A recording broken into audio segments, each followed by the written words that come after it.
फिर से एक क्वेश्चन के साथ हम लोग आ गए हैं, जिसमें आपका आज क्वेश्चन करेंगे हम लोग ये second B number question. The rate constant of reaction at 700 kelvin is 2 mole litre inverse second inverse. At 800 it is 32, यहाँ पे लिखा हुआ है 32, आपका लिखा हुआ है मोल litre inverse second inverse. Calculate activation energy. तो ये आर्हेनियस वाले क्वेश्चन से आपका बनेगा। आर्हेनियस क्वेश्चन हम लोग ऑलरेडी कर चुके थे और आपके वीडियो लेक्चर में हमारा अवेलेबल है। आर्हेनियस जो इक्वेशन है आपका, वो है आपका यहाँ पे लॉग आर्हेनियस इक्वेशन।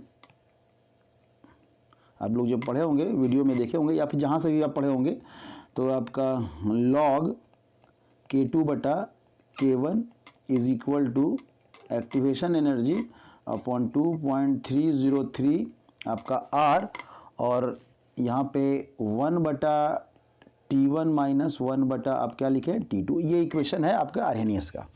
इसके हिसाब से आपको दिया क्या है, तो आपको K का वैल्यू दिया हुआ है, आपका K का वैल्यू दिया हुआ है, मतलब आपका K1 दिया हुआ है, आपका 2 ही दिया हुआ, 2 ही मान के चलिए ना यहाँ पे सीधा, ठीक है 2। आपका K2 दिया हुआ है 32 यूनिट ऑलरेडी दिया हुआ है, ठीक है। आपका T1 दिया हुआ है, आपका T2 दिया हुआ है, ठीक है। R का वैल्यू ऑलरेडी हम लोग जानते हैं कि R जो होता है यहाँ पे यूज करेंगे 8.314, ठीक है। R क्या यूज करेंगे, क्यों सर ये वाला यूज क्यों नहीं करेंगे, 0.0821 वाला क्यों यूज नहीं करेंगे, क्योंकि हम लोग एनर्जी की बात कर रहे हैं, एक्टिवेशन एनर्जी की बात कर रहे हैं, और एनर्जी जूल में लोग निकालते हैं। तो इस वैल्यू का हम लोग R का नहीं लेंगे हम लोग, ठीक है। हम लोग जो वैल्यू लेंगे वो 8.314 लेंगे। चलिए तब अब इक्वेशन में क्या करें, पुट करें। अब जब पुट करेंगे तो ये हो जाएगा आपका ये हो जाएगा log 32 अपॉन कितना हो जाएगा 2 is equal to activation energy आपको पूछ रहा है अपॉन 2.303 इंटू 8.314, और तब क्या करेंगे यहाँ पे 1 बटा 700 माइनस 1 बटा 800, ठीक है। अब देखिए, अब यहाँ पे ये हो गया आपका log, ये हो जाएगा कितना हो जाएगा 16, कितना हो जाएगा 16 इज इक्वल टू आपका कितना हो जाएगा एक्टिवेशन एनर्जी अपॉन 2.303 इंटू 8.314। ये हो जाएगा आपका एलसीएम ले लीजिए, तो ये 700 इंटू कितना हो जाएगा 800, ठीक है। और यहाँ पे 800 माइनस कितना हो जाएगा आपका 700।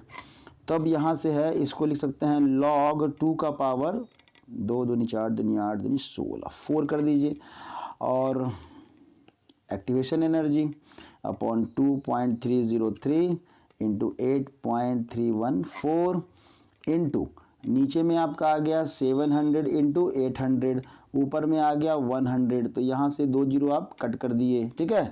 अब बाकी जितना भी चीज़ है सबको इधर ले आइए, और आप जब वैल्यू निकालेंगे यहाँ पे इसको कैलकुलेट करेंगे, तो जो आपका वैल्यू आएगा ये लगभग 129 के बराबर आएगा, 129 पॉइंट समथिंग इतना किलो जूल समझिएगा, किलो जूल में हम लोग लिख रहे हैं। और नहीं तो आपका जो यहाँ से कैलकुलेट करेंगे तो आपका जो वैल्यू आएगा वो 12911 समथिंग जीरो ऐसा करके कुछ रहेगा जूल पर मोल। और तब इसी को आप लिख सकते हैं कितना, इसी को आप लिखेंगे 129.11 किलो जूल पर आपका मोल। समझ में आ रहा है, कोई दिक्कत? तो ये सिंपल है आर्हेनियस इक्वेशन। ऑलरेडी हम लोग यहाँ पे ये इक्वेशन कैसे आया इसका भी डिटेल दिया हुआ है। अगर आपको ये भी जानना है तो आप वीडियो में प्लेलिस्ट में जाके देख सकते हैं। प्लेलिस्ट में जाइएगा, नहीं तो वहाँ पे ऑलरेडी बहुत सारे सेक्शन बने हुए हैं। तो आपका प्लेलिस्ट आप 12th वाले पोर्शन पे जाइएगा, इलेक्ट्रोकेमिस्ट्री, वहाँ पे आपको ये आसानी से दिखेगा। और भी जितना भी चीज़ है आप प्लेलिस्ट में जाइए, आपको बहुत आसान होगा। सारे टॉपिक वाइज आपके सेशन बनाए हुए हैं, वहाँ पे देख सकते हैं। और नहीं तो यहाँ पे ऑलरेडी और इस क्वेश्चन को ऐसे ही बनाते हैं। ये फार्मूला अगर याद हो गया तो आपका यहाँ से काम चल जाएगा, ठीक है। समझ में आया यहाँ तक? ठीक।